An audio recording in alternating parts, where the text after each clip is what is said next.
أعوذ بالله من الشيطان الرجيم بسم الله الرحمن الرحيم ألم تر كيف فعل ربك بأصحاب الفيل ألم يجعل كيدهم في تضليل وأرسل عليهم طيرا أبابيل ترميهم بحجارة من سجيل فجعلهم كعصف مأكول صدق اللہ مولانا العظیم۔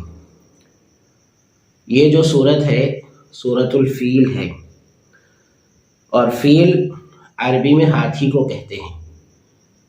چونکہ اللہ تبارک و تعالی نے اس صورت کے اندر ہاتھی والوں کا واقعہ بیان فرمایا ہے، اس وجہ سے اس صورت کو سورۃ الفیل کہا جاتا ہے۔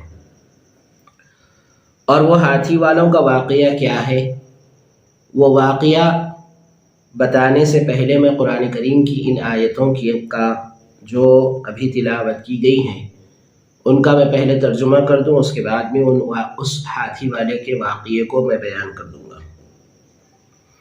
چنانچہ اللہ تبارک و تعالی فرماتے ہیں الم تر کیف فعل ربک باصحاب الفیل، کیا آپ نے نہیں دیکھا کہ آپ کے رب نے کیسا معاملہ کیا ہاتھی والوں کے ساتھ۔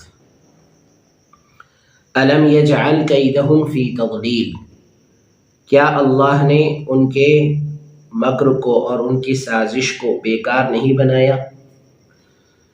وَأَرْسَلَ عَلَيْهِمْ طَيْرًا أَبَابِيلَ، اور ان کے اوپر فوج در فوج پرندے بھیجے۔ تَرْمِيهِمْ بِحِجَارَةٍ مِّن سِجِّيلٍ، جو ان کے اوپر پتھر پھینک رہے تھے۔ فَجَعَلَهُمْ كَعَصْفٍ مَأْكُولٍ، تو اللہ نے ان کو کھائے ہوئے بھوسے کی طرح بنا دیا۔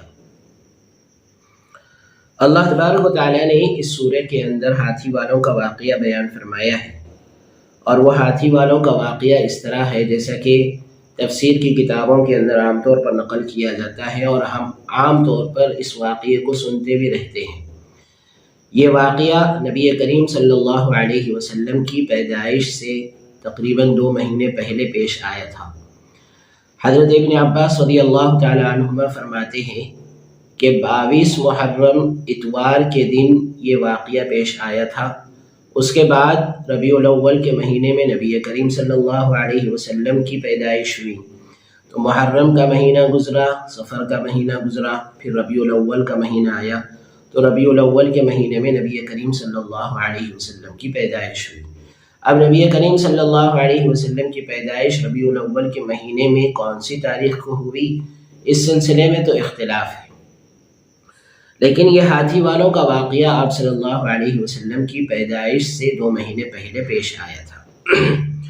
اور واقعہ یہ تھا کہ یمن کا ایک بادشاہ تھا جس کا نام ابرہہ تھا، اور یہ بادشاہ جو ہے اصل میں حبشہ کے بادشاہ کا گورنر تھا۔ حبشہ اس زمانے کے اندر اس ملک کو حبشہ کہا جاتا تھا، آج کے زمانے میں اس ملک کو ایتھوپیا کہا جاتا ہے۔ اگر ہم کبھی ورلڈ میپ دیکھیں تو اس میں ایتھوپیا آپ کو نظر آئے گا۔ وہ ایتھوپیا جس ملک کو آج کے زمانے میں کہا جاتا ہے، اس زمانے کے اندر اس ملک کو حبشہ کہا جاتا تھا۔